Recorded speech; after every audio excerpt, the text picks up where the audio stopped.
아이들 막 뛰어갈 때 조심해 조심해 넘어지지 마. 그 아이는 반드시 넘어져요. 근데 긍정의 힘이라는 거는 막 뛸 때 잘 뛴다 최고다. 네. 그럼 그냥 저벅저벅 뛰어가는 거예요. 당신은 행복한 사람. 유쾌한 밤.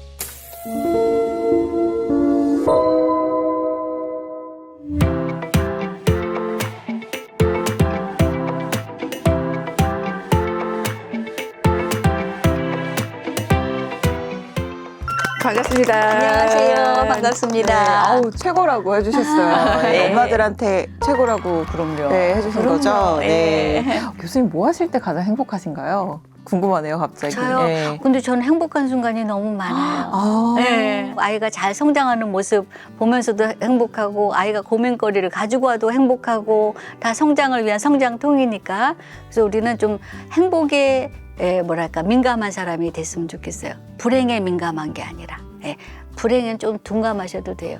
아이에게 주는 감정 유산, 육아 선배한테 위로를 받는 느낌이었거든요. 네. 그 마음이 너무 전해져서 네, 오늘 말씀이 더 기대가 되는 것 같아요. 참 다가오는 말들이 많았는데 이런 말씀도 되게 다가왔어요. 그 부모가 아이에 대한 바탕색을 긍정으로 해놓아야 네. 한다 이런 말씀을 주셨는데 긍정의 힘이 좀 아이랑 부모한테 좀 삶의 변화를 어떻게 좀 가져다 주는지 한번 여쭤보고 싶습니다. 아주 기본적인 낙관이 되지 않을까요? 이 불안에 대해서 내가 낙관하지 않으면 걱정하게 되면 이 삶이 정말 통째로 항상 흔들리는 거죠. 근데 그냥 불안하더라도 미래 내가 모르더라도 잘 되겠지. 응? 이런 생각을 하면 그냥 저벅저벅 앞으로 나아갈 수 있잖아요. 이 낙관을 주는 게 부모라고 생각을 해요. 그냥 말이라도 잘 될 거야. 지금까지 잘해왔고 넌 아마 잘 된다고 계속 믿음을 갖게 해주는 거 이게 이제 중요하다는 거죠. 사실 부모들이 아이 보면은 뭐든 이제 다치고 위험하고 막 그럴까봐 네. 걸을 때 조심해. 맞아요. 그거 바닥에 놓지 말라고 그랬잖아. 막 이런 식으로 계속적으로 뭔가 불안을 생산시켜주고 있는 것 같은 느낌도 좀 들 때가 있거든요. 그 아이들 네, 막 네. 뛰어갈 때 부모들이 어떤 부모는 조심해 넘어지지 마. 그 아이는 반드시 넘어져요. 맞아요. 맞아요. 근데 긍정의 힘이라는 거는 막 뛸 때 잘 뛴다. 최고다. 네. 그럼 걔는 저벅저벅 뛰어가는 거예요. 네. 네. 그게 바로 긍정의 힘이죠. 그렇군요. 네. 아이의 좀 행동 변화를 이끌고 싶을 때 부정적인 언어보다 긍정적인 언어를 좀 그럼요. 사용하는 게 더 좋다고 이제 네. 제안을 해주셨거든요. 좀 몇 가지 사례를 저희가 들으면 잘 실천할 수 있을 것 같아요.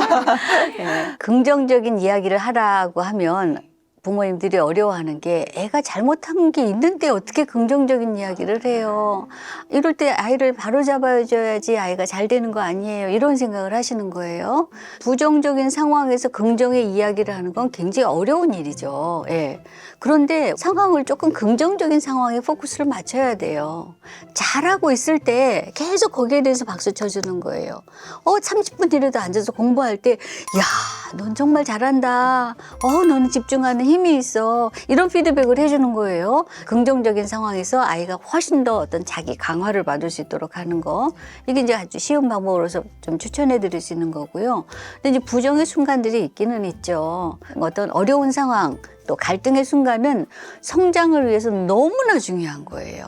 그냥 평온한 상태로 가면 우리가 온상 속에서 아이를 뭘 키우다 보면 그냥 고만고만하게 커잖아요. 그런데 뭔가 겨울도 나고 뭔가 막 비바람이 있고 막 이러면 더 쑥쑥 커가잖아요. 그러니까 갈등이라는 게 부정적인 것만은 아니라는 거죠. 우리 아이가 시험을 봤는데 정말 그 점수가 너무나 거의 최하 점수가 나왔어요. 너무 속상해하는 거예요. 우리가 찾아낸 의미가 뭐냐면 그냥 답만 쓰는 게 중요한 게 아니구나. 어떻게 쓰는 게 정말 좋은 답인가를 한번 고민해보자 했더니 내 나름대로 의견을 갖고 썼을 때 좋은 것 같다라는 것을 찾아내더라고요. 그게 진짜 진정한 의미에서의 성장인 거죠. 그러니까 그러면 그런 걸 찾아낸 순간에 피드백을 주는 거죠. 이 사건은 너무 중요하고 반가운 사건이었어. 그리고 여기서 그런 해결책을 찾아낸 넌 너무 멋진 아이야. 이런 게 이제 아이한테 좀 긍정적인 이야기를 해주는 순간들이 아닐까 싶어요. 근데 시험 틀려갖고 오면 저는 막 혼내거든요. 네. 이거 뭐 다 하는 거 너만 틀린 것 같은데 막 이런 식으로 너만 바보야. 그럼 아이는 두 번 상처받죠. 맞아요. 시험 조금 틀려서 그러니까 속상했는데 본인이 엄마한테 또 또 속상하니까. 혼나니까. 그러니까요. 아, 그 여전히 참 어려운 숙제가 있더라고요. 엄마들은 아이의 감정을 인정해 주시라고 이제 좀 말씀을 주셨는데 저희가 좀 그렇게 감정을 인정받아 본 경험이 없다 보니까 그렇죠. 어떻게 줘야 될지 모르겠는 거예요. 맞아요. 듣는 얘기는 많은데 어떻게 해야 될지 모르겠어요. 어떻게 하면 될까요? 선생님 그거 진짜 네. 힘든 네. 일이에요. 네. 네. 저도 이제 상담을 하면서 그럼 어떤 감정이세요? 하면 내담자들이 어떻게 얘기를 해야 될지 몰라요. 모르겠어요. 그냥 뭔가 잘못된 것 같아요. 잘못되고 잘하고 이거는 인지적인 거지 감정이 아니거든요. 그러니까 감정이 무엇이 있는지 내가 그걸 어떻게 느끼는지 어떻게 표현해야 될지 정말 모르는 사람이 너무 많고 그걸 모르는 거에 대해서 내가 좀 부족한가 이렇게 생각할 필요도 없다라는 거죠. 원래 어려운 거예요. 우리 아이도 보니까 유치원에서 뭔가 쓱 해왔고 근데 그걸 되돌려줘야 되는 상황이 된 거예요. 그래서 용기 내서 가기는 해야 되는데 또 여러 가지 이상한 느낌이 드는 거죠. 그러니까 이 아이가 하는 이야기가 엄마 여기가 이상해. 걔가 느낄 수 있는 건 최대치가 그거예요. 그냥 이상해. 이건 중요한 시간이다. 중요한 모멘트다. 라는 생각에서 그냥 철버덕 앉았어요. 그래 어떻게 이상해? 아주 천천히 찾아가는 거죠. 감정을요. 네. 좀 무섭기도 해. 선생님한테 혼날까 봐. 너 왜 이거 훔쳐갔었어? 야단 맞을 것 같아. 그렇구나. 무서울 수 있지. 그래, 맞아. 그래, 무섭고. 그 다음에 또 뭐가 있을까? 친구들한테 놀림받을 것 같아서 그것도 걱정이 돼. 그렇죠. 뭐 나쁜 아이야 이렇게 얘기할까 너무 걱정이 돼. 맞아. 걱정이 돼. 그것도 너무너무 힘들 거야. 그리고 또 천천히 그 감정 단어들이 있거든요. 무서움, 슬픔, 걱정, 뭐 지침, 질투, 시기 뭐 여러 가지 있잖아요. 하나하나 찾아보는 거예요. 그다음에 그 감정과 관련된 상황들을 다시 한번 이야기하는 거예요. 이게 그냥 감정 읽기예요. 그래서 옳다 그르다는 전혀 중요하지 않아요. 네. 맞아. 이런 감정도 있고 이런 감정도 있고 그래 네 마음이 그럴 거야. 엄마도 네가 이렇게 얘기하니까 네 감정이 그렇게 같이 느껴져. 그러고 끝났어요. 감정이 느끼는 거기서 끝나는 거예요. 그랬더니 얘가 가벼워지는 거예요. 엄마 나 이제 갈 수 있을 것 같아. 예. 가서 얘기할 수 있을 것 같아. 이미 그 감정들을 다 존중받았기 때문에 아이는 힘이 생긴 거죠. 그러더니 가서 선생님한테 선생님 잘못했어요. 제가 요 인형을 주말에 가져갔었어요 하고 줬어요. 그리고 끝난 거예요. 내 감정이 내가 스스로도 알아차렸고 남이 내 감정을 인정해주고 공감해줬기 때문에 그 감정은 존중받은 거거든요. 그다음부터 가벼워지는 거예요. 이런 방식으로 하면 감정 읽기가 되죠. 그러면은 엄마들이 화났으면 엄마들도 좀 그렇게 자신의 감정을 좀 그럼요. 그렇게 들여다봐야겠네요. 잘하고 싶은 마음은 있어요. 근데 인간이 할 수 있는 해결 일의 활동량에 제한이 있어요. 이게 너무 많다 보면 스트레스가 느껴서 이제 머릿속에 그분이 오시는 거죠. 네, 그렇죠. 나는 좋은 엄마이고 싶은데 막 일은 많고 하다 보면 그냥 탁 그 스트레스가 시키는 행동들을 하는 거죠. 괜찮아요. 네, 그런 건 다 인간적인 거예요. 그런데 이제 나중에라도 그 감정을 좀 알았을 때 엄마 그 점은 미안해. 너 엄마가 그렇게 소리 질렀을 때 화났지? 이런 거 얘기해 주는 거. 근데 이제 그게 자체가 벌써 모델이 되는 거예요. 나중에라도 내가 느낀 감정을 이렇게 얘기해 줄 수 있는 거구나. 그럼 아이들은 나중에 친구들이랑 싸웠을 때도 그때는 그랬는데 내 마음이 그랬어 라고 얘기해 줄 수 있는 거죠. 네. 말씀하시는 거 들으면서 이럴 때는 어떻게 해야 되나 싶은 궁금증이 생겼는데 뭔데요? 그러니까 저희 아이 같은 경우는 아직 초등학생이니까요. 뭐 저한테 서운한 거 있으면은 삐졌어? 이러고 그냥 들어가거든요. 그걸 저는 밖에서 엄마도 삐졌어? 똑같이 그러고 있다가 가만히 약간 서로 이렇게 떨어져서 있는데 그 아이의 시간을 주는 게 맞는 건지 아니면 제가 그냥 따라 들어가서 얼른 풀어주는 게 나을지 궁금해요. 그 갈등 네네. 순간순간들 너무 소중한 순간이에요. 네. 갈등 능력이 어떤 것도 있어야 되냐면 갈등을 견디는 힘도 있어야 돼요. 남들이랑 틀어질 수도 있고 누구는 날 미워할 수도 있는 거고 오해도 만들어지는 거고 이 세상 모든 사람들이 다 불완전한데 어떻게 완전하게 항상 조화롭고 잘 지내는 것만 되겠어요. 그래서 오히려 그렇게 엄마도 삐졌어 하면서 조금 떨어져 있는 것도 이 아이가 갈등을 견디는 힘이 되는 거죠. 예. 그리고 이제 그걸 화해할 때는 그냥 누가 잘했어 누가 잘못했어 이거 따지는 것보다 너도 속상했구나 그래 엄마도 또 이렇게 속상했어 그거를 딱 끝나야 돼. 그리고 이제 그 아이들도 이게 자율성과 관계 욕구가 이제 사실 상반된 욕구거든요. 내가 스스로 하고 싶어. 나만의 세계를 자꾸 구축하고 싶어. 근데 자꾸 누군가 관계로 들어오게 되면 요거를 좀 견제하려는 그런 행동들이 나올 수 있어요. 이거는 삐졌어 하고 들어가는 그 행동이 사실은 엄마한테는 반가운 소식이어야 돼요. 이 아이가 이제 자기 세계를 만들어가고 싶어 하는구나. 우리 아이가 잘 성장하고 있구나. 잘 발달 단계를 거쳐가고 있구나. 예, 그렇게 생각하셔야 되고, 실제로 엄마 나 혼자 있고 싶어. 삐졌어. 이러면 상처받는 엄마들이 있어요. 맞아요. 이거는 조금 엄마가 자기 마음을 들여다봐야 돼. 예. 이거는 상처받을 순간이 아니거든요. 아이들이 하는 행동들은 사실은 우리 엄마들이니까 우리 솔직하게 얘기하면 다 손바닥 안에 있잖아요. 예. 같이 연결해서 질문을 드릴 수가 있을 것 같아요. 어쨌든 부모들이 자기 과거 성장 과정에서 자기 앞을 잘 보지 못하잖아요. 그리고 아이를 키우면서 이제 느끼기도 좀 하고 그러는데 내 상처에 좀 뿌리를 알고 이 상처를 대물림하지 않게 하는 방법도 맞아요. 좀 알려주시면 좋을 것 같아요. 정말 중요한 네. 거예요. 예, 안 좋은 거는 어떻게 대물림을 끊는가. 이거에 대한 이제 관심을 늘 가졌었는데, 상처에 대한 대물림을 끊기 위해서 1단계는 빠르게 자기 모습을 인식해야 된다라는 거죠. 우리가 상처를 가지면 거의 이게 이제 뇌 속에서 자기의 방어 기제를 만들면서 그냥 무조건 무서워하게 돼 있어요. 근데 한번 직면해 봐야 된다라는 거죠. 그런 과정들이 필요해요. 그리고 절대로 내가 받은 상처에 대해서 부끄러워하지 말고, 네. 그거는 본인들의 잘못이 아니에요. 그냥 벌어진 일이에요. 이 세상에는 희노애락이 다 있어요. 기쁜 일만 있을 수 없어요. 그런데 내가 우연히 겪게 된 게 그런 거예요. 내가 그거에 완전히 매몰될 필요는 없는 거지. 일정 부분만 차지하는 하나의 사건으로 그냥 딱 정리를 해서 이제 나가야 되는 거죠. 저도 너무 불안한 사람이었다는 거 아이를 키우면서 많이 느꼈었거든요. 그런데 이 불안을 좀 극복해 보려는 여러 가지 시도를 해봤을 때 그냥 어느 순간 이거 정면 돌파했을 때 좀 덜 불안하긴 하더라고요. 네, 잘하셨어요. 아, 그런가요? 불안함이 막 올라왔을 때 그 감정, 엄마들이 불안함에 막 떨고 있을 때 어떤 조언 좀 해주고 싶으신지 여쭤보고 싶어요. 예, 뭐 불안을 이제 느끼지 않도록 하는 건 약간 딜레마가 있어요. 네. 예. 그러니까 불안할 상황을 보면서 불안해하지 않으려는 건 조금 어려운 숙제죠. 그러니까 불안하고 또 걱정이 되고 이런 부정적인 감정일 땐 빨리 그 나를 힘들게 하는 요소들을 피해야 되는 거죠. 근데 회피 모드만 한다고 해서 결코 행복하지 않아요. 반드시 우리가 병행해서 찾아야 될 게 접근 모드예요. 내가 어떨 때 행복한가? 내가 어떨 때 만족스러운가? 어떨 때 나에 대해서 자부심을 느끼는가? 이런 것들이 상대적으로 많이 커져야 돼요. 그럼 그것이 딱 버티고 있으면 어쩌다 불안이 왔을 때 그래도 난 괜찮은 사람인데 뭐 이거 이럴 수도 있는 거지. 좀 힘이 있는 거죠.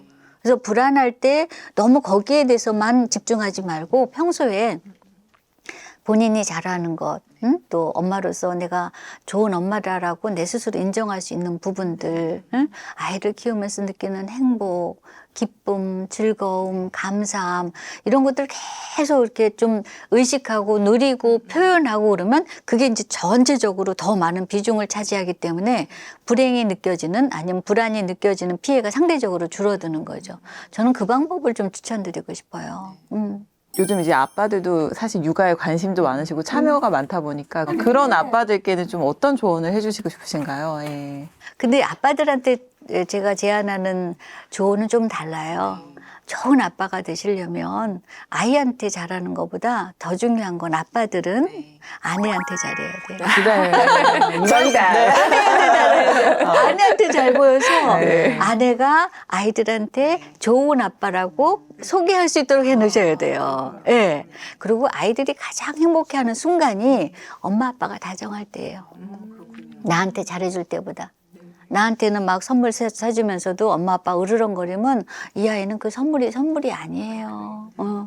아이들 집안 분위기가 편안하고 행복할 때, 엄마 아빠가 마음 편안하게 그 자기네들의 재롱을 즐길 때 이 순간을 가장 행복해해요. 아, 그렇군요. 아이들이 눈치채더라고요, 진짜. 저 남편과 싸워갖고 한 달 동안 카톡 대화만 한 적이 있는데.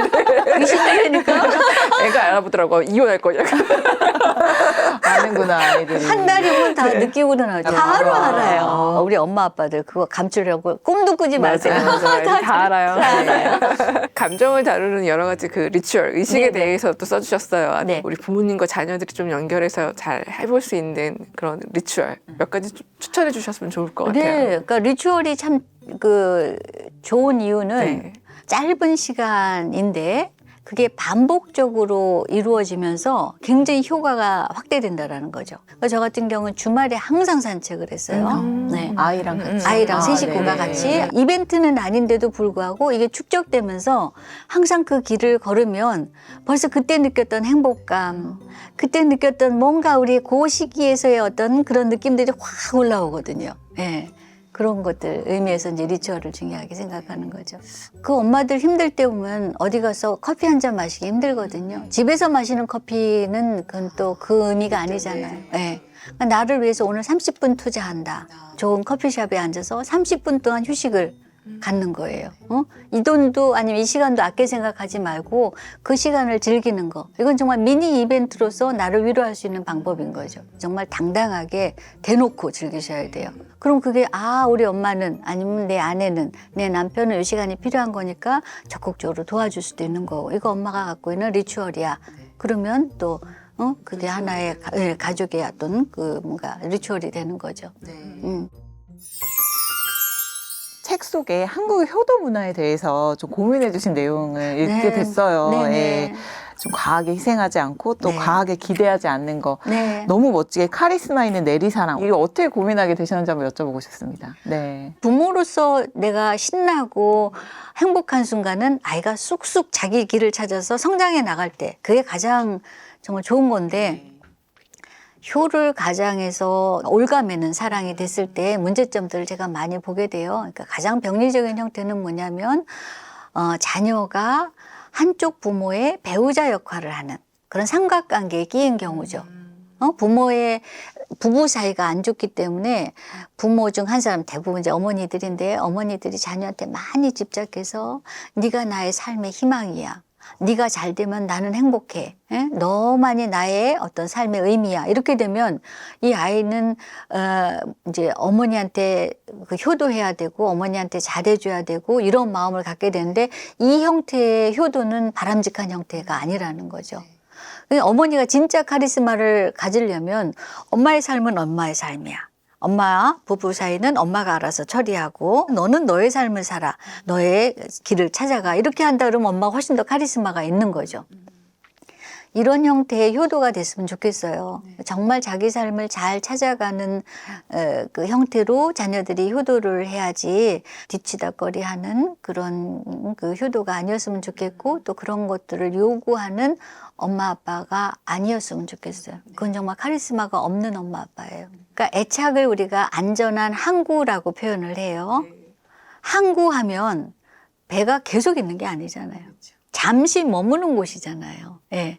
그럼 거기서 막 재정비하고 기름도 많이 싣고 그 다음에 떠나잖아요. 바다를 막 항해하는 이게 실제 배의 모습인데 그렇게 만들어야죠. 자녀들이 자기의 삶을 찾아서 신나게 자기 항해를 하면서 멋지게 꿈을 펼치고 이렇게 하는 거 부모의 역할이라는 건 쥐들이 편할 때 기름이 다 떨어졌다 싶을 때 와서 쉬면 오케이 와서 마음껏 쉬었다가 마음껏 여기서 충전하고 가. 그 다음에 또 떠날 땐 박수 쳐주면서 멋진 항해를 해. 이게 부모의 역할인 거죠. 가족 관계가 사실 좀 어려워요. 맞아요. 부모님과의 관계도 어렵고 우리 네. 아이와의 관계도 어렵고요. 근데 이제 근래에는 부모님한테 아이를 맡기는 이 황혼육아 같은 거 많잖아요. 네네. 황혼육아로 가치관의 네. 갈등 뭐 이런 것도 겪고 계시는 분들한테 어떤 조언 또 해주실 수 근데 있을까요? 또 갈등 만들어줄 수밖에 없어요. 그래서 오히려 예방하는 방식으로는 공동 육아를 하는 그 형태를 선택한 만큼은 항상 규칙적인 대화는 있어야 돼요. 방법이 있어요. 근데 부담이 있어서 그런 거예요.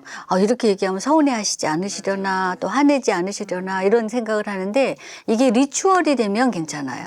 절대로 바로 그 자리에서 어떤 토론이 되거나 이렇게 할 필요가 없는 거고 마음을 이야기하는 시간 그리고 소망을 얘기하는 시간으로 끝나야 돼요. 짧게. 근데 분위기는 좀 좋게 만들어야 돼요. 맛있는 티도 갖다 놓고 아늑한 분위기를 만들어낸 채로 각자 5분이든 10분이든 주어진 시간에 자기 이야기를 할 수 있는 거 이런 것들을 만들어 놓으면 이게 이제 가족 회의가 되는 거거든요. 이거 잘못 활용하면 가족 비판 시간이 돼요. 그러면 가족 회의가 이래로 끝나요. 맞아요. 네. 그럴 수 있겠어요. 그런데 한 달에 한 번 아니면 일주일에 한 번 하시면 더 좋고 그런데 그 시간에는 적어도 자기 소망을 얘기할 수 있는 시간이에요. 그러면 주중에 뭐가 마음에 걸렸어요. 그래도 내가 스트레스를 받을 필요가 없어요. 어차피 그때 얘기하면 되니까. 이게 갖고 있는 굉장히 순기능들이 있거든요. 근데 원하는 것만 얘기하고 어떤 해결책을 서로 나누지 않으면 해결이 안 되는 거 아닌가요? 아니에요. 해결책을 위한 대화를 하면 인지적인 대화가 돼요. 그러면 뭐 이게 맞다 저게 맞다 문제점이 뭐다. 근데 그게 아니라 각자 하고 싶은 이야기만 하다 보면 스르륵 결과물이 쑥 나와 있어요. 한번 해보세요. 그게 얼마나 이 가족이 갖고 품이 있는 리추얼이 되는지. 나중에 이런 것들이 우리 아이들한테 넘겨줄 수 있는 큰 유산이 될 수가 있어요. 결과적으로는 좋은 부모가 돼야 될 것 같아요. 아, 네, 그쵸? 맞아요. 근데 이 좋은이라는 말에 너무 많은 것들이 들어가 있으니까 교수님이 생각하시는 좋은 부모는 어떤 모습인지.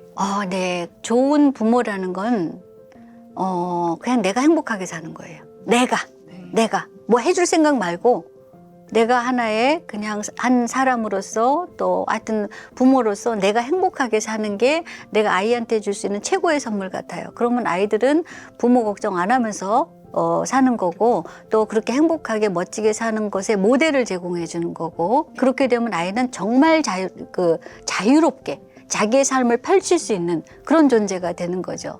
근데 막 엄마가 이렇게 해라 저렇게 해라 이것도 부담이지만 또 엄마가 늘 불행해하고 버거워하면 이 아이들은 정말 신나게 뭔가 뛰어가고 싶은데 여기에 50kg, 100kg, 1000톤 무게를 지고 뛰어나가야 되는 거니까 그거는 정말 우리가 하면 안 되겠죠.